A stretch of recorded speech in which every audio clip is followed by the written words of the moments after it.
Hello बच्चों। तो आज हम स्टार्ट कर रहे हैं सीबीएसई का सैम्पल पेपर और आज वाले पार्ट में हम कवर करने वाले हैं अपने 20 ऑब्जेक्टिव क्वेश्चंस। राइट, चलो शुरू करते हैं। सबसे पहले अगर हम बात करें अपने फर्स्ट क्वेश्चन की, तो फर्स्ट क्वेश्चन है if a equals to 2 to the power 2 multiply by 3, b equals to 2 to the power 2 into 3 into 5 and c equals to 2 square into 3 into 7 and LCM बोल रहा है ए बी सी का कितना given है, हमें 3780 given है। तो हमसे x की वैल्यू पूछ रहा है। राइट, बहुत सिंपल क्वेश्चन है। तो यहाँ पे देखो हमारे पास जब भी हमें क्या होता है, देखो यहाँ पे हमें क्वेश्चन में वैल्यू दी है a जो है 2 स्क्वायर। तो अगर हमें क्वेश्चन में ऑलरेडी हमें एलसीएम गिवन है तो हम लोग क्या कर सकते हैं, हम लोग सीधे यहाँ से एलसीएम फाइंड आउट करते हैं। कैसे, देखो अगर हम बात करें एलसीएम की, तो एलसीएम की अगर हम बात करेंगे तो एलसीएम जो हमें गिवन है वो है 3780। राइट, तो इन तीनों में ए बी और सी नंबर्स में हम सबसे पहले फाइंड आउट करेंगे जो कॉमन नंबर्स हैं, क्योंकि एलसीएम में हमें सबसे पहले उन नंबर्स को फाइंड आउट करना होता है जो कॉमन होते हैं। तो 2 square and 2 square, that means ये कॉमन है, तो हम यहाँ पे 4 लिख लेते हैं क्योंकि 2 का स्क्वायर कितना होता है 4। उसके बाद अगर हम बात करें 3, यहाँ पे भी 3 एंड इसमें भी 3, तो यहाँ पे हमारे पास किसी एक नंबर पे पावर x है। राइट, और हमें उसी x की वैल्यू फाइंड आउट करनी है। तो 3, इसमें भी 3 एंड इसमें 3 की पावर x। तो यहाँ पे हम अगर बात करें तो देखो एलसीएम में जो कॉमन नंबर होगा वो 3 की पावर x तो समथिंग होगा ही होगा, क्योंकि अगर यहाँ पे x की पावर 1 2 कुछ भी होगी, दैट मीन्स वो यहाँ पे प्रेजेंट होता 3 इंटू 3 या 9 समथिंग कुछ लिख के। तो हम लोग 3 की पावर x को क्या कर रहे हैं, एज अ कॉमन बाहर निकाल रहे हैं। बाकी रेस्ट 7 हमारे पास सिर्फ एक में है एंड 5 भी हमारे पास सिर्फ एक नंबर्स में है, तो हम इसको 5 मल्टीप्लाई बाई 7 लिख लेंगे एंड ये इक्वल होना चाहिए 3780 के। क्लियर, चलो अब हम इसको जैसे ही सॉल्व करेंगे तो क्या आ जाएगा, 5 4 जा 20, तो 20 मल्टीप्लाई बाई 7 इंटू 3 की power x equals to 3780 and इस 20 से इस 0 से 0 कैंसिल आउट कर देंगे, 2 से इसे कैंसिल करते हैं, 2 1 जा 2, 2 8 जा 16 एंड 2 9 जा 18। अब अगर हम यहाँ पे बात करें 7 जो है, अगर डिवाइड में हम इसे 189 को 7 से डिवाइड करें तो 7 2 जा 14 एंड 7 7 जा 49। दैट मीन्स हमारे पास 3 की पावर x की वैल्यू कितनी आ गई है, 27 इसकी वैल्यू आ गई है। बट यहाँ पे हमें लेफ्ट हैंड साइड और राइट हैंड साइड में क्या है, लेफ्ट में हमारे पास जो x है वो पावर में है, एक्सपोनेंट में है, और 27 जो है वो एक होल नंबर में है। अगर हम इसको एक्सपोनेंट फॉर्म में लिखते हैं तो हम इसे लिख सकते हैं 3 की पावर 3, क्योंकि 3 की पावर 3 क्या होता है, 27 होता है। और यहाँ से जब हम इनको इक्वेट करेंगे तो हमारे पास जो वैल्यू आ जाएगी x की वो कितनी आ जाएगी, x इक्वल्स टू 3। तो इसका मतलब जो इसका आंसर है वो कौन सा है, सी पार्ट। राइट, चलिए अब इसके नेक्स्ट पार्ट को देखते हैं।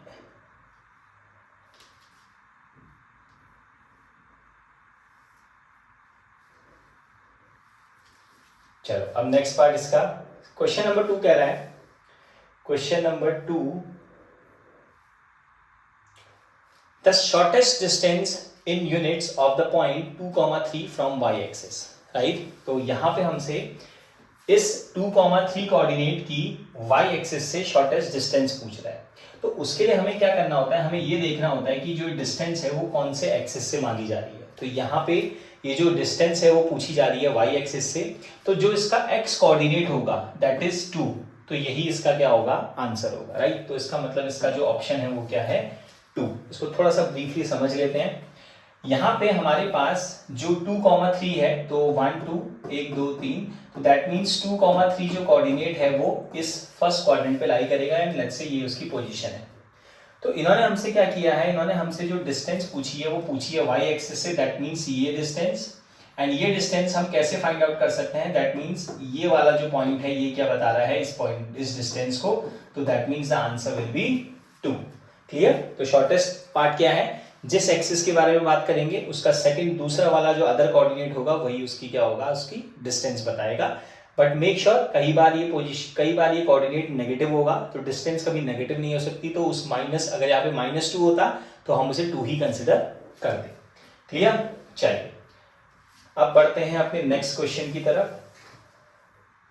अब जो हमारा थर्ड क्वेश्चन है वो है if the lines given by this and this are not parallel.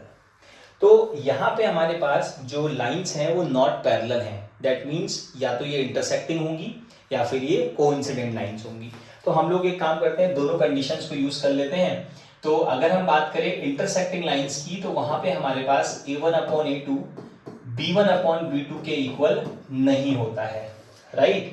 And यहाँ पे एक ऑप्शन देखा हमारा नॉट इक्वल टू 15/4 है, तो हम इसकी हेल्प से मतलब ये वाली कंडीशन लगा रहे हैं, क्योंकि या तो ये कंडीशन इंटरसेक्टिंग की है या फिर ये कंडीशन कोइंसिडेंट लाइंस की है, तो इसलिए हम लोग इसको यूज कर रहे हैं। अब यहाँ पे a1 और a2 क्या है, तो x के साथ जो कोफिशिएंट होता है वो a1 होगा एंड दूसरे x के साथ वाला coefficient a2, a1 and a2, तो ये आ जाएगा 3/2 नॉट इक्वल्स टू 2k/5। यहाँ पे ध्यान रहे y को छोड़ के जो बाकी सारा बचेगा वो सब क्या है, कोफिशिएंट ऑफ y। तो यहाँ पे b2 हो जाएगा 5 एंड b1 हो जाएगा 2k। इसे क्रॉस मल्टीप्लाई करेंगे, 5 3 = 15 not equals to 2 2 = 4 4k and k की वैल्यू आ जाएगी 15/4।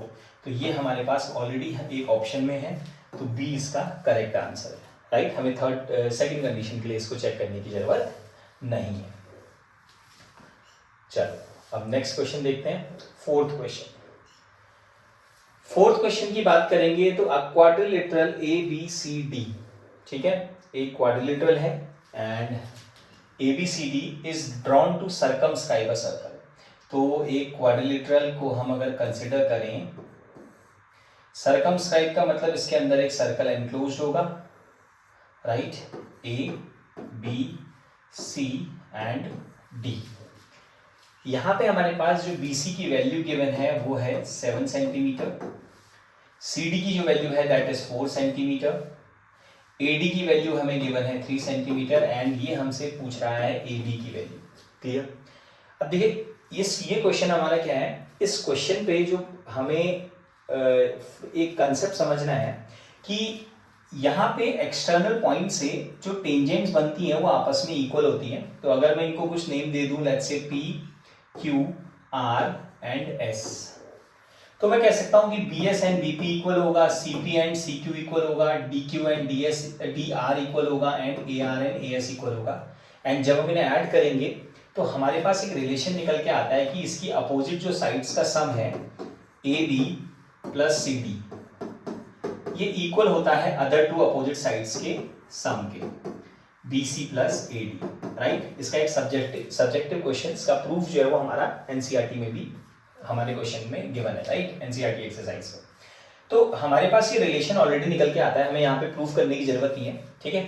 तो यहाँ से हमें AB निकालना है, तो दैट मीन्स अगर हम इसमें वैल्यू सब्स्टिट्यूट करें, CD कितना है 4, BC की वैल्यू है हमारे पास 7 एंड AD की वैल्यू है हमारे पास 3। तो यहाँ से जब हम इसको सॉल्व करेंगे, 7 + 3 10 एंड 4 राइट हैंड साइड जाके माइनस एंड AB की वैल्यू कितनी निकल के आ जाएगी हमारे पास 6 सेंटीमीटर। तो that means C is the correct answer, right. चलो तो आप क्वेश्चन नंबर 5 की तरफ आते हैं। तो 5 जो है वो हमारा क्वेश्चन है ट्रिग्नोमेट्री से और थोड़ा सा डिफिकल्ट लगता है बच्चों को। देखते हैं, देखो यहाँ पे हमारे पास जो क्वेश्चन हमें गिवन है वो है sec theta plus tan theta is equals to x, right. अब जो हमसे क्वेश्चन पूछ रहा है वो पूछ रहा है sec theta minus tan theta. तो यहाँ पे हमें समझना पड़ेगा कि अगर हमारे पास वैल्यू गिवन है प्लस में और मांग रहा है माइनस में, तो हमें इसमें कुछ ऐसा फॉर्मूला लगाना पड़ेगा जिससे हमें हमारे पास नेगेटिव वैल्यू सेंटर पे आ जाए, ठीक है। तो बेसिकली इसमें हम क्या करने वाले हैं, मैं इसमें लगाने वाला हूँ a² - b² का फॉर्मूला। उसको लगाने के लिए मुझे क्या करना पड़ेगा, मुझे इस टर्म को इसी के नेगेटिव से माइनस करना पड़ेगा, तो sec theta minus tan theta. But अगर मैं इसे माइनस कर रहा हूं तो मुझे इसको क्या करना पड़ेगा, डिवाइड भी करना पड़ेगा ताकि इक्वेशन हमारी बैलेंस है। तो मैंने sec theta minus tan theta और sec थीटा माइनस से मल्टीप्लाई एंड डिवाइड दोनों कर दिया, क्लियर। अब ऊपर वाली जो टर्म है वो हमारी बन जाएगी sec² theta minus tan² theta divided by sec theta minus tan theta equals to x। तो नेगेटिव हमारे पास आ चुका है, बट हमारे पास यहाँ स्क्वायर है और यहाँ पे हमारे पास स्क्वायर नहीं है, राइट। तो उसके लिए अब हम क्या करेंगे, हमारे पास एक फॉर्मूला होता है जिसको हम यूनिटरी फॉर्मूले कहते थे, 3 फॉर्मूले हैं हमारे पास, तो उसमें हमारे पास एक फॉर्मूला था sec square theta minus tan square theta is equals to 1, right. ये हमारे पास फॉर्मूला होता है। तो इसकी जगह पे हम क्या लिख सकते हैं, हम लिख सकते हैं 1 divided by sec theta minus tan theta equals to x, और हमें फाइंड आउट करनी है sec theta minus tan theta की वैल्यू, तो हम इसे रेसिप्रोकल करेंगे sec theta minus tan theta. तो अगर हमने लेफ्ट हैंड साइड में रेसिप्रोकल किया तो हमें राइट हैंड साइड में भी रेसिप्रोकल करना पड़ेगा, जिसकी वजह से x जो है वो डिनोमिनेटर में चले जाएगा और हमारे पास जो वैल्यू आ जाएगी वो कितनी आ जाएगी, 1/x। तो इसका हमारा आंसर हो जाएगा डी वाला, दैट इज 1/x। क्लियर। तो बेसिकली ट्रिग्नोमेट्री वाले क्वेश्चंस पे हमें क्या करना है, हमें राइट हैंड साइड देखनी है या हमें प्रूफ देखना है कि हमें क्या प्रूफ करना है, और उसी के अकॉर्डिंग हम लोग क्या करेंगे, उसको अपनी ऑपरेशंस उसमें लगाएंगे। ठीक है, चलिए अब हम बढ़ते हैं अपनी नेक्स्ट क्वेश्चन की तरफ, और हमारा नेक्स्ट क्वेश्चन है अब 6th क्वेश्चन, और which one of the following is not a quadratic equation. ठीक है, तो अगर हम बात करें क्वाड्रेटिक इक्वेशन की, तो कोई भी इक्वेशन जो ax square plus bx plus c form की होती है उसी को हम क्या बोलते हैं, एक इक्वेशन बोलते हैं, क्वाड्रेटिक इक्वेशन, राइट। मतलब डिग्री जो होनी चाहिए वो क्या होनी चाहिए, 2 होनी चाहिए। तो अगर हम बात करें अपने फर्स्ट पार्ट की, तो यहाँ पे जब हम इसे a प्लस बी का होल स्क्वायर ओपन करेंगे तो ये तो ऑलरेडी एक्स स्क्वायर आ रहा है, एंड राइट हैंड साइड में कोई स्क्वायर नहीं है, तो दैट मीन्स ये कैंसिल आउट भी नहीं होगा। तो ये तो एक क्वाड्रेटिक इक्वेशन बनने वाली है, बट ये हमसे नॉट अ क्वाड्रेटिक इक्वेशन पूछ रहा है। ठीक है, तो फर्स्ट वन तो ऑप्शन हो ही नहीं सकता। ठीक है, लीव इट। सेकंड में आ जाते हैं। सेकंड पे अगर हम बात करें एक्स स्क्वायर की, एंड राइट हैंड साइड में हमारे पास a माइनस बी का होल स्क्वायर दोबारा से बन रहा है, तो पॉसिबल चांसेस है कि शायद ये एक्स स्क्वायर से एक्स स्क्वायर किसी तरह से कट जाए। ठीक है, हम श्योर नहीं है, ये भी आंसर हो शायद नहीं हो सकता है। ठीक है, मतलब हो सकता है, तो लीव इट। अब थर्ड पे आते हैं।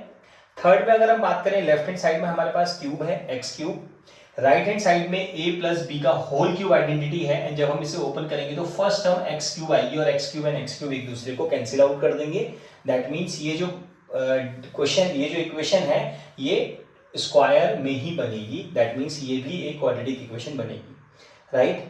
तो अब हम बात करते हैं अपने डी ऑप्शन की, क्योंकि डी ऑप्शन में जब x यहाँ x से मल्टीप्लाई होगा, दैट मीन्स जब हम इन दोनों ब्रैकेट्स को ओपन करेंगे तो ये बनाएगा एक्स स्क्वायर, एंड ये एक्स स्क्वायर को कैंसिल आउट कर देगा।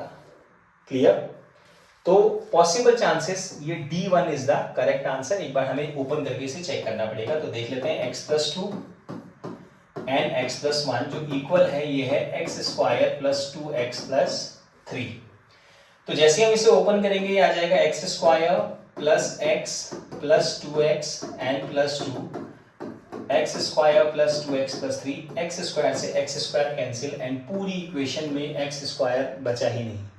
दैट मीन्स ये एक ऐसी इक्वेशन है जो नॉट आ क्वाड्रेटिक, ये एक क्वाड्रेटिक इक्वेशन नहीं कही जा सकती, क्योंकि इसकी जो डिग्री है वो कितनी है, 1। इसकी जो हाईएस्ट पावर है वो है 1। तो हमारा जो ऑप्शन है वो क्या है, D1 is the correct option. Okay, चलो अब बढ़ते हैं अपने नेक्स्ट क्वेश्चन की तरफ।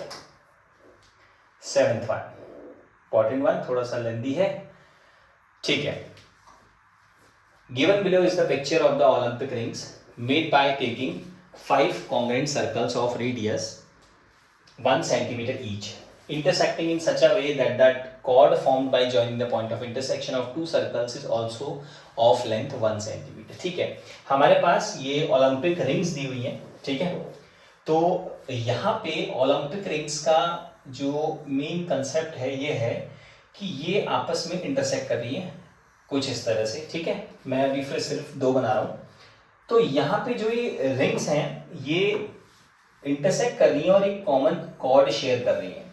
ठीक है, एंड उस कॉमन जो कॉर्ड है, देखिए पॉइंट ऑफ इंटरसेक्शन पे जो लेंथ है वो कितनी है, 1 सेंटीमीटर बना रही है। दैट मीन्स ये कितनी है, 1 सेंटीमीटर है।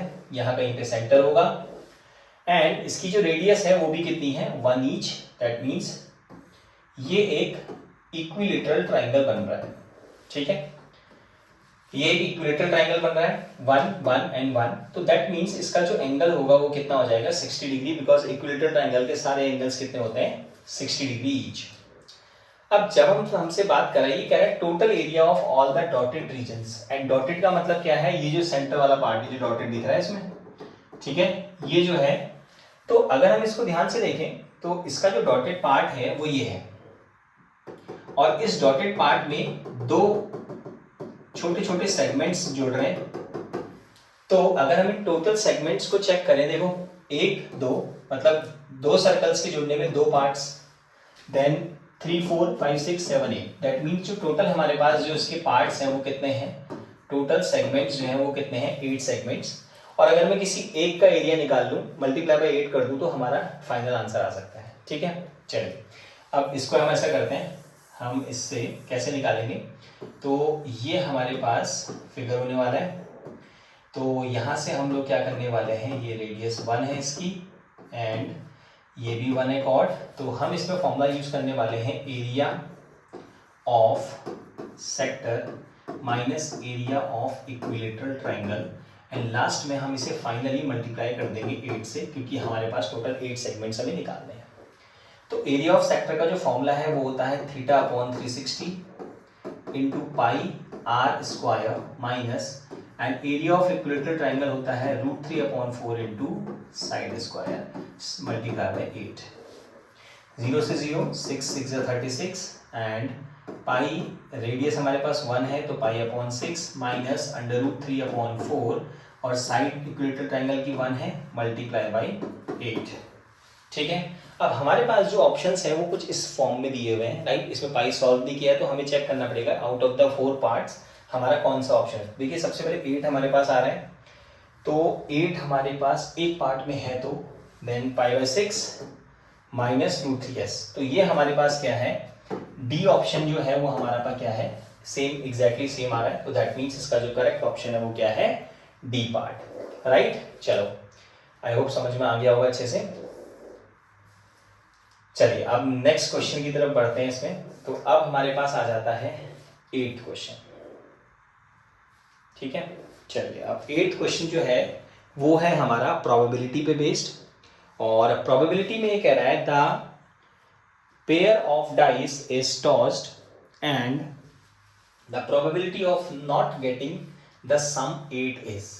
अब पेयर ऑफ डाइस, तो अगर हम बात करें टोटल आउटकम्स की, राइट, तो इसके लिए जो फॉर्मूला हमारे पास होता है वो है फेस की होल पावर n, तो डाइस के 6 फेस होते हैं, एंड अब पेयर ऑफ डाइस को उछाला गया है, पेयर का मतलब 2 डाइस को, तो इसका मतलब हम इसमें पावर 2 कर लेंगे, एंड 6 6 कितना होता है 36, तो हमारे पास जो टोटल आउटकम्स आने वाले हैं 36 आने वाले हैं, राइट। लेकिन हमसे क्वेश्चन पूछ रहा है कि नॉट गेटिंग द सम 8, ठीक है, तो जो सैंपल स्पेस हमारे पास बनने वाले हैं वो बनेंगे 1, 1, 1, 2, 1, 3 एंड सो ऑन 1, 6, ऐसे ही सेम एज इट इज 6, 1, 2, 2 वाली सीरीज एक बनेगी, 3 वाली, 4 वाली, 5 वाली, 6 वाली, पूरी एक सीक्वेंस एक सीरीज हमारे पास बन के आएगी।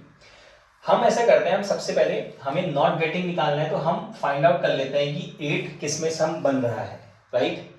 तो अगर हम बात करें 6 + 1 7, तो इसमें जो सबसे बड़ा नंबर है वो हमारा एडिशन करके नंबर दे रहा है 7, दैट मीन्स फर्स्ट टेबल में कोई भी नंबर ऐसा नहीं है जो हमें 8 सम देने वाला है।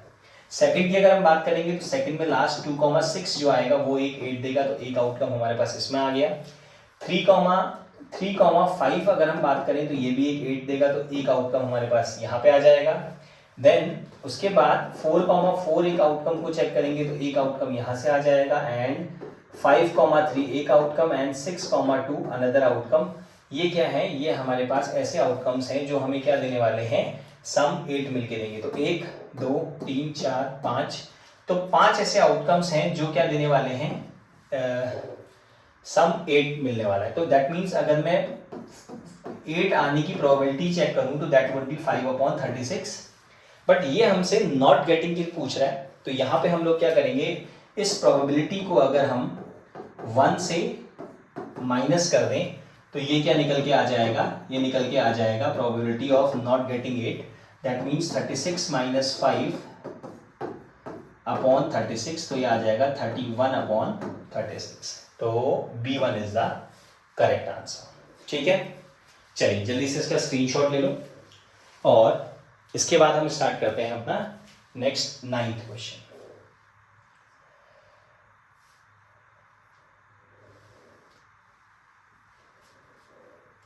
चलो 9th क्वेश्चन अगेन क्या है, अगेन हमारा ट्रिग्नोमेट्री से है, बट ये हमारा वैल्यू बेस्ड क्वेश्चन है। तो यहाँ पे 2 sin 5x इक्वल है √3 के, राइट। तो ऐसे क्वेश्चंस में हम लोग जनरली क्या करते हैं, हमारे पास अगर कोई भी होल नंबर होता है तो हम उसको दूसरे नंबर की तरफ भेज देते हैं। तो sin 5x बन जाएगा √3/2। ठीक, अब हमें चेक करना है कि राइट हैंड साइड में साइन की ऐसी कौन सी वैल्यू है जिसकी वैल्यू √3/2 होती है। तो हमारे पास साइन 60 की जो वैल्यू होती है वो कितनी होती है, √3/2। तो साइन से साइन कैंसिल आउट हो जाएगा, 5x equals to 60 and x equals to कितना आ जाएगा 12। चलो बच्चों, तो अब हम देखते हैं अपना नेक्स्ट क्वेश्चन, क्वेश्चन नंबर 10, और ये कह रहा है sum of 2 numbers is 1 2 1 5 and their HCF is 81। तो यहाँ पे हमसे जो 2 नंबर्स हैं, लेट्स से अगर हमारे पास एक नंबर x है और एक नंबर y है, दोनों नंबर्स का जो सम है वो कितना दिया है, 1 2 1 5 दिया है, और दोनों का HCF जो है वो 81 है, राइट। तो इसका मतलब अगर इन दोनों का HCF 81 है, दैट मीन्स 81 इन दोनों नंबर्स को बिलोंग करता होगा।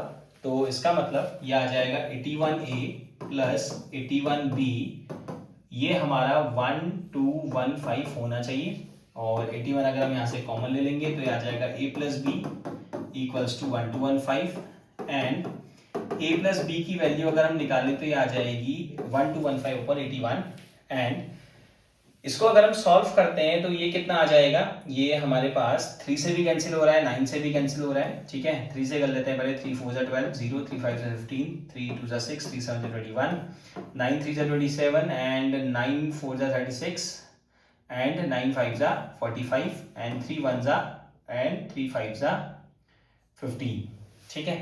तो यहाँ पे जो वैल्यू आई वो आई A प्लस बी कितना है, 15 है।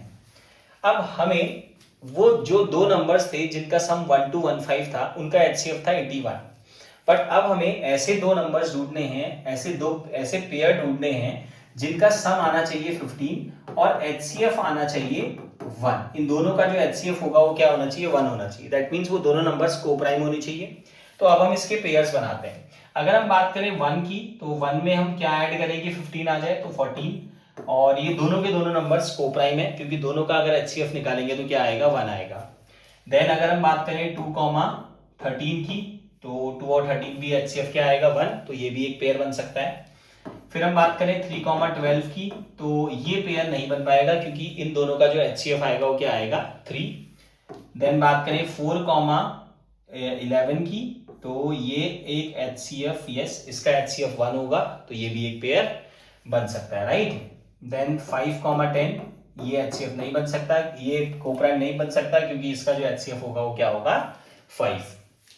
फिर बात करेंगे 6 9 की, ये इसका HCF 3 होगा, ये भी पेयर नहीं बन सकता। देन बात करेंगे 7 8 की, ये इसका जो HCF होगा वो 1 होगा, राइट। एंड देन 8 7 करेंगे तो अब हमारे पास जो नंबर्स हैं वो रिपीट होने लग गए, ठीक है। तो अगर हम 7 8 लिखें या 8 7 लिखें तो दैट मीन्स ये सेम ही है, तो हम यहीं तक इसको क्या करेंगे, रोक लेंगे, एंड 1 2 3 4, तो दैट मीन्स जो हमारे पास टोटल ऐसे पेयर बनेंगे जिनका सम 15 होगा और HCF क्या होगा, 1 होगा, वो कितने होंगे, 4 ऐसे हमारे पास पेयर्स निकल कर आएंगे, ठीक है।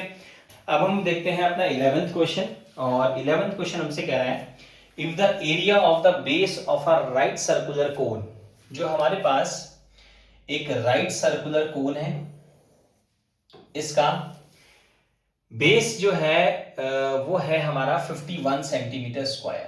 तो if the area of the base of a right circular cone is 51, that means इस पूरे एरिया का जो, इस पूरे बेस का जो एरिया है वो कितना है, 51 सेंटीमीटर स्क्वायर, और जो वॉल्यूम है वो है 85 सेंटीमीटर स्क्वायर, राइट। तो अगर हम बात करें तो इसका मतलब जो कोन का बेस होता है वो सर्कुलर होता है, तो पाई आर स्क्वायर की वैल्यू 51 होनी चाहिए, ठीक है। एंड यहां से और एक चीज हमें दी है वॉल्यूम, वॉल्यूम कितना दिया है, 85 सेंटीमीटर ये क्यूब होगा, ठीक है, 85 सेंटीमीटर क्यूब, क्योंकि वॉल्यूम की जो यूनिट होती है वो क्या होती है, क्यूब होती है, ठीक है। Then volume of cube 1/3 pi R square H equals to 85, और पाई आर स्क्वायर की वैल्यू कितनी है 51, तो मैं यहाँ पे 51 लिख सकता हूँ upon 3 into H equals to 85। इसे ये सॉल्व कर लेते हैं, कितना आ जाएगा 85 इंटू 3 डिवाइडेड बाई 51, तो 3 1 जा 3 1 जा 3 3 7 जा 21। इसे क्या करें 17 से डिवाइड करते हैं, तो 17 5 जा कितना आ जाएगा, तो 5 सेंटीमीटर इसकी क्या आ जाएगी, हाइट आ जाएगी, ठीक है। तो इसका आंसर क्या है, D1, ठीक है। चलो नेक्स्ट क्वेश्चन की तरफ बढ़ते हैं फटाफट। 12th, अब अगर हम 12th क्वेश्चन को देखें, ठीक है, अब 12th क्वेश्चन की अगर हम बात करें, तो जो 12th क्वेश्चन है,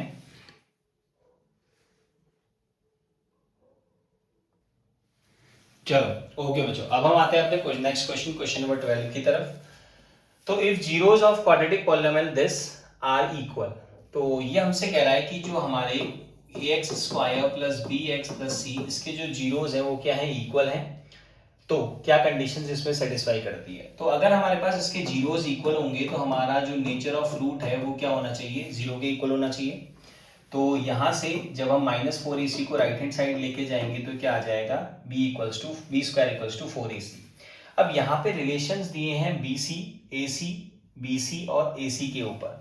तो हम लोग क्या करते हैं, ऐसा करते हैं हम लोग, इसमें जो ac है इसको b स्क्वायर अपॉन 4 ले लेते हैं, और ac को हम राइट हैंड साइड लेके चलते हैं। इस रिलेशन से हम फाइंड आउट करते हैं कि क्या इसका करेक्ट आंसर हो सकता है। तो अगर मैं बात करूं ऊपर b की, तो देखिए b के ऊपर स्क्वायर है, दैट मींस b की नेगेटिव वैल्यू भी होगी, तो इसका जो आंसर है वो पॉजिटिव ही आना है। दैट मींस a और c दोनों के दोनों क्या होने हैं, पॉजिटिव होने, राइट। क्यों, क्योंकि किसी भी नेगेटिव नंबर का जो स्क्वायर होता है वो पॉजिटिव होता है, तो b ac जो है वो पॉजिटिव होने वाला है दोनों के दोनों। तो डी ऑप्शन इसका करेक्ट है कि a and c must have same sign. ऐसा क्यों, क्योंकि अगर हमारा a जो है नेगेटिव होगा एंड c भी नेगेटिव होगा, बट दोनों मल्टीप्लिकेशन में है, एंड नेगेटिव क्या होता है, पॉजिटिव, तो इसका मतलब ये दोनों के दोनों नेगेटिव भी हो सकते हैं और दोनों के दोनों पॉजिटिव भी हो सकते हैं। दैट मींस इन दोनों का जो साइन होगा वो क्या होगा, सेम होगा। क्लियर, ओके बच्चों, अब हम आते हैं अपने नेक्स्ट क्वेश्चन की तरफ। तो क्वेश्चन है, the area of a sector of a circle of radius 21 centimetre cut off by an arc of length 22 centimetre. हमारे पास यहाँ पे लेंथ ऑफ आर्क की वैल्यू दी हुई है, तो लेंथ ऑफ आर्क दिया है 22 सेंटीमीटर एंड रेडियस गिवन है 21 सेंटीमीटर, ठीक है। अगर हम इसके फिगर की बात करें तो फिगर कुछ इस टाइप का होगा, राइट। बट यहाँ पे हमारे पास क्या है, यहाँ पे हमें थीटा की रिक्वायरमेंट होगी, ठीक है, क्योंकि एरिया ऑफ सेक्टर निकालने के लिए हमारा फॉर्मूला जो होता है वो होता है theta upon 360 into pi R square. Radius हमारे पास है बट हमारे पास थीटा अवेलेबल नहीं है यहाँ पे, तो इसके लिए हम दूसरा फॉर्मूला, देखिए ऑब्जेक्टिव है तो इसके लिए हम एक शॉर्टकट फॉर्मूला मैं आपको बताता हूँ, half into length of arc into radius.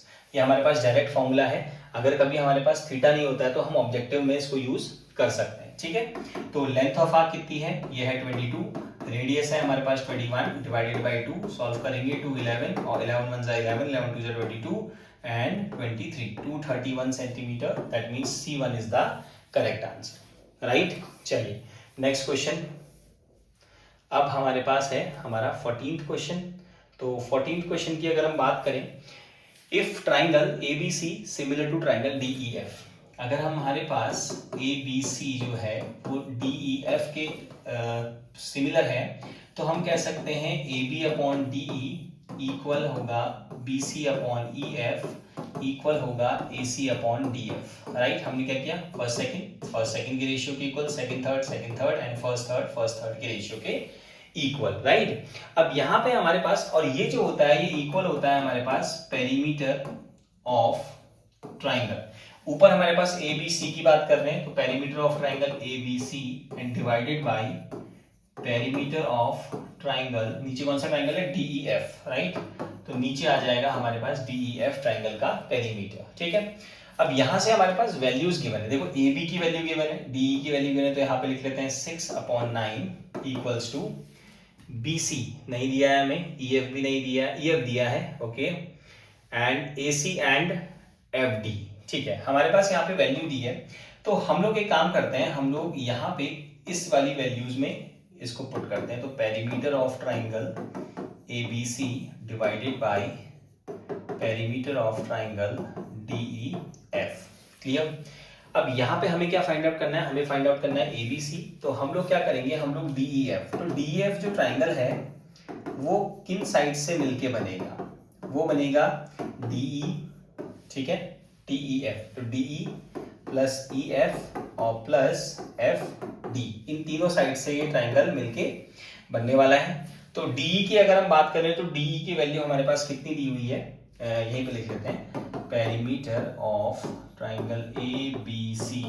तो DE की जो वैल्यू है वो कितनी है हमारे पास 9 प्लस EF है हमारे पास 6 एंड FD हमारे पास है 12, ठीक है। तो 12 प्लस 6 18 एंड 8 कितना हो जाएगा 26 एंड 27, तो ये आ जाएगा 6/9 equals to perimeter of triangle ABC upon 27 and 9 3 जा 27 एंड 3 6 जा 18। तो पेरीमीटर कितना निकल के आ जाएगा हमारा ABC का, ये आ जाएगा 18 सेंटीमीटर, ठीक है। तो C वाला इसका जो है वो हमारा करेक्ट आंसर है, राइट। थोड़ा ऑब्जेक्टिव में हमें क्या करना होता है, थोड़ी अप्रोच डिफरेंट लगानी पड़ती है, जिससे क्वेश्चन जो है हमारे पास डायरेक्टली फाइनल जल्दी जल्दी आ जाए, ठीक है। चलो बच्चों, अब हम अपना देखते हैं नेक्स्ट क्वेश्चन, क्वेश्चन नंबर 15। तो यहाँ पे कह रहा है, if the probability of the letter chosen at random from the letters of the word mathematics to be a vowel is this, then x is equals to. तो हमारे पास जो alphabets हैं वो है MATHE MATICS। मैथमेटिक्स वर्ड में जो vowels की probability है वो क्वेश्चन में दी है 2/2x+1, तो हमसे x की वैल्यू पूछ रहा है। तो अगर हम बात करें वोवेल्स की, तो वोवेल्स होते हैं AEIOU, तो 1 2 3 4। तो हमारे पास जो वोवेल्स हैं, राइट, जो वोवेल्स की प्रोबेबिलिटी आएगी वो क्या आ जाएगी 4/टोटल की बात करेंगे तो 1 2 3 4 5 6 7 8 9 10 11। तो वोवेल्स की जो प्रोबेबिलिटी आ रही है वो आ रही है 4/11, बट ये हमें कितनी गिवन है 2/2x+1। तो हम इन दोनों को इक्वेट कर सकते हैं, इक्वल कर सकते हैं। यहां से 2 1 जा 2 2 जा 4, क्रॉस मल्टीप्लाई करेंगे 4x + 2 = 11 और 4x = 11 - 2 एंड x आ जाएगा कितना 9/4। तो ये हमारे पास x की वैल्यू आ जाएगी 9/4। क्लियर। चलिए नेक्स्ट क्वेश्चन करते हैं। देन हमारे पास आ जाता है 16th क्वेश्चन। 16th क्वेश्चन है, points this and this are the vertices of dash. तो हमारे पास कोऑर्डिनेट्स देखो, अब हम लोग क्या करते हैं ऐसे में, हमारे पास सबसे पहला कोऑर्डिनेट है 9,0। तो अगर मैं 9 को लोकेट करूं 1 2 3 4 5 6 7 8 9, तो 9,0 हमारे पास ये कोऑर्डिनेट है, राइट, 9,0। एंड वहीं पे अगर दूसरा कोऑर्डिनेट की बात करें तो 9,-6, दैट मीन्स यहाँ पे इसे कंसिडर कर लेते हैं, तो 9,-6 हमारे पास ये कोऑर्डिनेट हो जाएगा 9,-6, ठीक। सी कोऑर्डिनेट जो है दैट इज ए, ये हमारे पास ए है, ये है हमारे पास बी, एंड सी कोऑर्डिनेट जो है वो है -9,-9,0, दैट मीन्स जितना राइट था उतना ही हमारे पास ये सी कोऑर्डिनेट आ गया।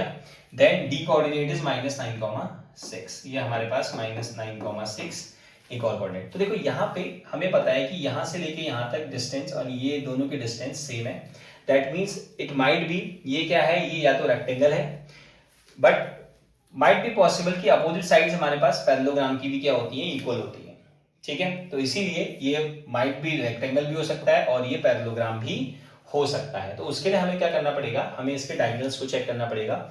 डायगोनल्स के लिए हमें क्या करना है, हमें इनके मिड पॉइंट्स को चेक करना है।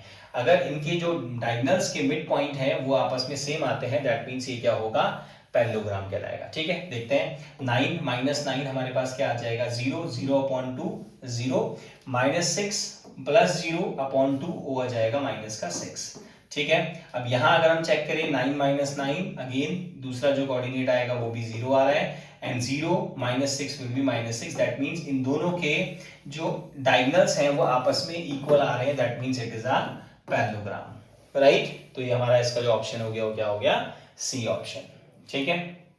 चलिए अब नेक्स्ट क्वेश्चन हम अपना लास्ट बढ़ते हैं 17th क्वेश्चन पे, और 17th क्वेश्चन कह रहा है हमसे क्या कि ओके, तो अब यहाँ पे हमसे कह रहा है the median of a set of 9 distinct observation is 20.5। Distinct का मतलब होता है सारे जो है वो अलग अलग हैं, तो दैट मीन्स यहाँ पे जो ऑब्जर्वेशन होंगे x1, x2, x3, x4, x5, x6, x7, x8 and x9, हमने मान लिया कि ये सारे अलग अलग डिस्टिंक्ट ऑब्जर्वेशन है, राइट, ये 5 है। ये इनका जो मीडियन है वो कितना है 20.5। और मीडियन का मतलब होता है जा सेंटर वैल्यू, जो सबसे बीच में जो टर्म आएगी वही हमारी क्या होती है, मीडियन होती है। तो दैट मीन्स अगर टोटल 9 है तो 9 प्लस 1 10/2, 9 प्लस 1/2 तो 10/2, दैट मीन्स इसकी जो फिफ्थ टर्म होगी वही इसकी क्या है, मीडियन है। तो दैट मीन्स जो x5 होगा ये कितना होने वाला है, ये 20.5 होगा, तभी इन्होंने हमें क्या दिया है, जो इसका मीडियन है वो 20.5 है, राइट। अब यहाँ पे बट दे आर सेइंग कि अगर ईच ऑब्जर्वेशन को 2 से इंक्रीज कर दिया गया, हर एक ऑब्जर्वेशन में 2 ऐड किया है, तो जो मीडियन होगा नए सेट का वो क्या होगा। देखिए आपने जो भी चेंजेस किए हैं वो सब में किए हैं, दैट मीन्स फर्स्ट नंबर में +2, सेकंड में +2, थर्ड में +2 एंड सब में आपने +2 किया है। दैट मीन्स जो मीडियन होगी वो भी क्या हो जाएगी, इंक्रीज हो जाएगी 2 से। क्यों? क्योंकि जो ऑपरेशन लगाया गया है वो सब में सेम लगाया गया है। क्लियर? तो इसका जो आंसर हो जाएगा वो क्या हो जाएगा, ए इसका करेक्ट आंसर हो जाएगा। ठीक, ओके बच्चों, तो अब हम आ जाते हैं अपने नेक्स्ट क्वेश्चन 18 की तरफ। The length of the tangent drawn to a circle. तो यहाँ पे हमारे पास क्या है, सर्कल है एंड इस पे एक टेंजेंट बनाई गई है किसी पॉइंट से, राइट, एंड इसमें रेडियस जो गिवन है वो है हमारे पास 9 centimetre and distance of the 41 centimetre from the centre of the circle. ठीक है, तो यहाँ से जो हमारे पास जो डिस्टेंस है जिस पॉइंट से उस टेंजेंट को बनाया गया है हमें वो फाइंड आउट करना है, राइट। तो दैट मीन्स हमें ए बी की वैल्यू निकालनी है एंड हमसे कह रहा है जो हमारे पास डिस्टेंस दी है वो कितनी दी है सेंटर से, वो दी है 41 centimetre. Let's say this is O. तो हमें पता है रेडियस एंड टेंजेंट आपस में 90 डिग्री का एंगल शेयर करते हैं, तो पीजीटी थ्योरम के अकॉर्डिंग हम क्या कर लेंगे, A O square equals to A B square plus O B square. यहाँ पे हम वैल्यू सॉल्व करेंगे 41 स्क्वायर और ये आ जाएगा ए बी स्क्वायर प्लस 9 का स्क्वायर। 41 का स्क्वायर अगर हम करें तो 1 1 जा 1, 1 4 जा 4, 0 4 1 जा 4 एंड 4 4 जा 16, तो 1861। तो क्या निकल के आ जाएगा 1681 और 9 का स्क्वायर कितना होता है 81। जब लेफ्ट हैंड साइड जाएगा तो ए बी की वैल्यू आ जाएगी 1600 एंड 2 जीरो में से 1 जीरो बाहर, 16 से 4 बाहर, तो that means 40 centimetre is the correct answer. ठीक है, चलिए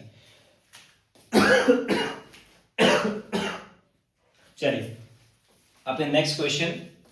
अब जो हमारा नेक्स्ट क्वेश्चन रहने वाला है वो है हमारा assertion and reason based, right, 19th and 20th one. तो ये हमारे पास 4 ऑप्शंस रहते हैं 19th एंड 20th के लिए। चलो अब हम बात करते हैं अपने 19th क्वेश्चन की।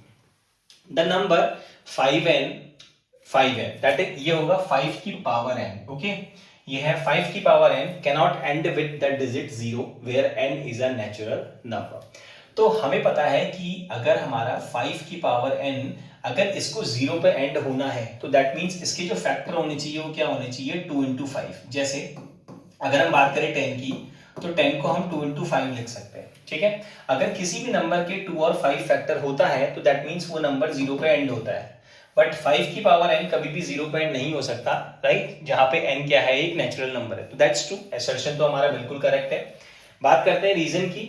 A number ends with 0 if its prime factorization contain both 2 and 5, बिल्कुल करेक्ट है। जैसे 10 की बात करें तो देखिए 10 में 2 और 5 आ रहा है। 20 की बात करेंगे तो अगेन 2 into 5, देखिए 2 into 5 आ रहा है। तो दैट मीन्स अगर किसी भी नंबर को 0 पे एंड अप होना है तो दैट मीन्स उसके पास 2 और 5 फैक्टर होने कंपलसरी है, इंपॉर्टेंट है। तो that means both assertion and R true, even R is the correct explanation of it, ठीक है। तो इसका जो आंसर हो जाएगा वो क्या हो जाएगा A1, ठीक है। ओके बच्चों, चलो अब लास्ट क्वेश्चन, हमारा लास्ट क्वेश्चन है ऑब्जेक्टिव का। तो 20th क्वेश्चन कह रहा है अगर cos A plus cos square A अगर 1 है तो sin स्क्वायर A पे sin की पावर 4A भी 1 होगा। तो लेट्स चेक, यहां से अगर हमें sin के लिए चेक करना है तो हम ऐसा करते हैं, हम इस आइडेंटिटी यूज करते हैं। तो cos स्क्वायर को मैं क्या लिख सकता हूँ 1 minus sine square theta equals to 1 and positive 1 से 1 कैंसिल आउट हो जाएगा and cos A minus sine square A की वैल्यू कितनी आ जाएगी, राइट हैंड 0। जब साइन स्क्वायर ए हमारे पास राइट हैंड साइड जाएगा, ये बन जाएगा पॉजिटिव का साइन स्क्वायर। तो हमारे पास एक रिलेशन निकल के आ गया, राइट। अब जो हमसे क्वेश्चन पूछ रहा है, ये कह रहा है साइन स्क्वायर ए प्लस साइन की पावर 4a जो है वो क्या होना चाहिए, 1 होना चाहिए। चलो चेक कर लेते हैं। तो साइन स्क्वायर ए की जगह पे मैं क्या लिख सकता हूं, मैं कॉस ए लिख सकता हूं प्लस साइन की पावर 4। तो इसको अगर मैं स्क्वायर कर दूं तो पावर 4 हो जाएगी, बट मुझे लेफ्ट हैंड साइड भी स्क्वायर करना पड़ेगा, तो ये बन जाएगा कॉस स्क्वायर ए। और इसकी वैल्यू अगर हम ध्यान से देखें तो हमें कितनी गिवन थी, 1। तो दैट मीन्स यस, ये स्टेटमेंट बिल्कुल करेक्ट है। तो दैट मीन्स असर्शन तो बिल्कुल करेक्ट है, राइट। Assertion is true. बात करते हैं रीजन की। रीजन क्या है, sign square theta plus cos square theta 1 होता है। तो इस चीज को प्रूव करने के लिए हमने बेसिकली इसी आइडेंटिटी का यूज तो किया है। देखिए यहाँ पे sin square theta plus cos square theta equals to 1 identity हमने यहाँ पे यूज करी है। दैट मींस रीजन जो है वो बिल्कुल करेक्ट एक्सप्लेनेशन है ए का। तो ए इसका करेक्ट आंसर है, that assertion and reason both are true and R is the correct explanation of A. तो आई होप ये बहुत अच्छे से समझ में आ गए होंगे, ठीक है। इनकेस अगर फिर भी कोई डाउट है तो आप कमेंट बॉक्स में जरूर लिख देना। एंड किसी क्वेश्चन में पर्टिकुलरली कुछ कोई डाउट, कोई प्रॉब्लम होगी तो उसको भी आप कमेंट में मेंशन कर सकते हो, ताकि उसको हम दोबारा से एक बार फिर से उस कंसेप्ट को दोबारा से समझ लेंगे, ठीक है। एंड मेक श्योर कि आगे जो पार्ट 2 आने वाला है वो इनके सब्जेक्टिव क्वेश्चंस का आने वाला है। इन क्वेश्चंस को अच्छे से समझना है, जिससे कि जो आगे आने वाले क्वेश्चंस हैं वो हमारे पास बहुत इजीली हम उनको सॉल्व कर पाएं। And like, share and subscribe, and do not forget to share it with your friends.